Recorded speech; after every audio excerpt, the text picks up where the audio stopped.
nan shine inda matsalar take. Dalilin haka yasa al-Imam Baihaqi ya kawo wannan aya saboda ya nuna maka matsayin cika alkawari a addinin musulunci. Ba wai don ka saba alkawari shikenan komai zai tafi, a'a akwai matsala. Me matsalan? Allah ya ce fa'aqabahum nifaqa, sai Allah ya sa ƙarshen al'amarinsu shine munafinci. Shi yasa ya ce aqabahum, wato ya sa ƙarshen al'amarin. Misali, shi ɗan adam ana la'akari da ƙarshen rayuwarsa ne.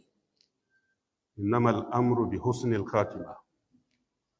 To idan za ka yaudari Allah, shi kuma Allah yadda zai mai da yaudaran gare ka, bai damu da farkonka ba, ƙarshen naka zai toshe.